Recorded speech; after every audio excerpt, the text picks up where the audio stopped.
প্রচুর পুষ্টিগুণ সমৃদ্ধ শিমের বিচি আমাদের অনেকেরই খুব পছন্দের একটি খাবার।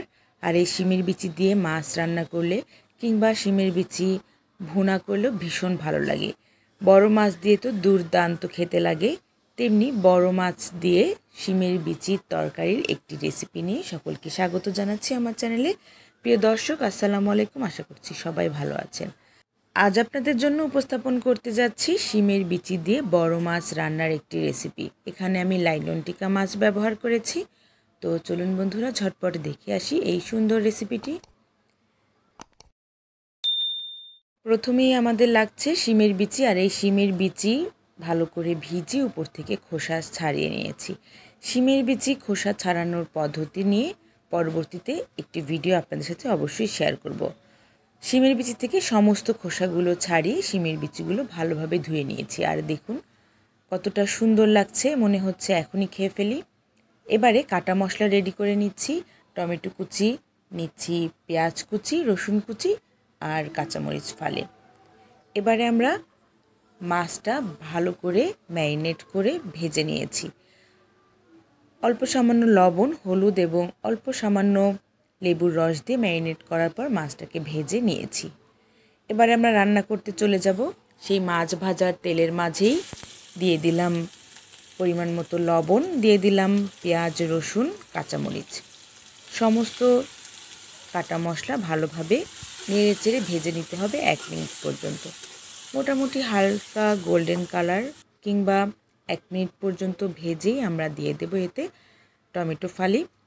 টমেটোগুলো দিয়েও আমরা কিছুক্ষণ ভেজে নিব যেন টমেটোগুলো একটু নরম হয়ে যায়। এবার আমরা বাটা মশলাও ব্যবহার করছি। এখানে আদা রসুন পেস্ট এবং পেঁয়াজের পেস্টও একসাথে মিক্স করে দিয়েছি। তো বাটা মশলায় যে কোনো রান্না খেতে অনেক সুস্বাদু লাগে। এখানে পাটায় বাটা মশলাটা ব্যবহার করেছি। এবারে দিয়ে দিচ্ছি হলুদ গুঁড়ো, মরিচ গুঁড়ো, দিয়ে দিচ্ছি অল্প সামান্য জিরার গুঁড়ো এবং ধনিয়ার গুঁড়ো। ভালোভাবে নেড়েচেড়ে মিক্স করে এবারে অল্প সামান্য পানি দিয়ে মশলাটাকে আমরা কষতে দেব।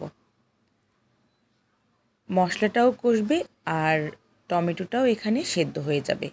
আমি পরবর্তীতে আরও কিছু টমেটো এখানে অ্যাড করেছিলাম। দিয়ে দিচ্ছি জিরার গুঁড়ো।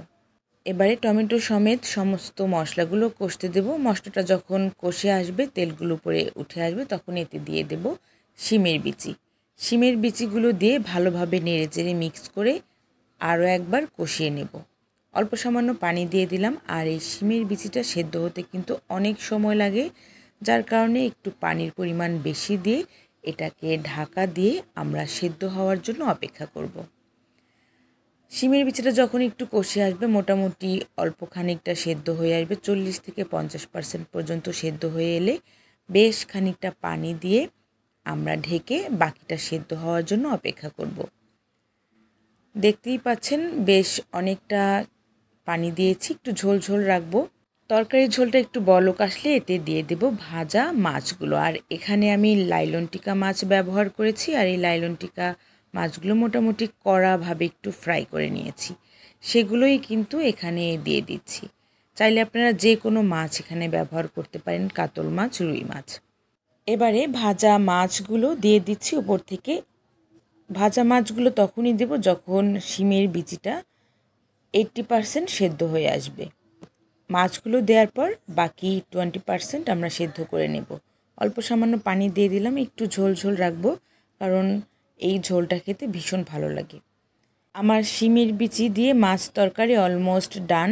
এবারে নামানোর আগে বেশ খানিকটা ধনিয়া পাতা কুচি ছড়িয়ে দিলাম, ভীষণ ভালো লাগবে খেতে।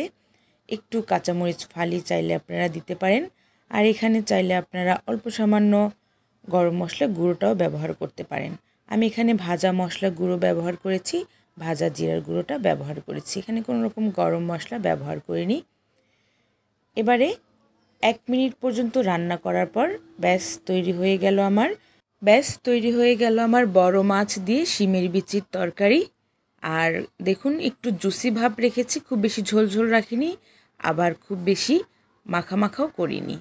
এতে করে গরম ভাত দিয়ে খেতে ভীষণ ভালো লাগবে। আর শিমের বিচিগুলো পারফেক্ট সেদ্ধ হয়েছে। প্রিয় দর্শক, এই হচ্ছে আমার বড় মাছ দিয়ে শিমের বিচির তরকারি। দেখুন দেখতে কতটা সুন্দর লাগছে, আর খেতে অনেক অনেক সুস্বাদু এবং খুবই পুষ্টিকর এই খাবারটি। প্রিয় দর্শক, আজ এ পর্যন্তই। দেখা হবে নেক্সট এপিসোডে নতুন কোনো রেসিপি নিয়ে। সে পর্যন্ত সবাই ভালো থাকুন। আল্লাহ হাফেজ।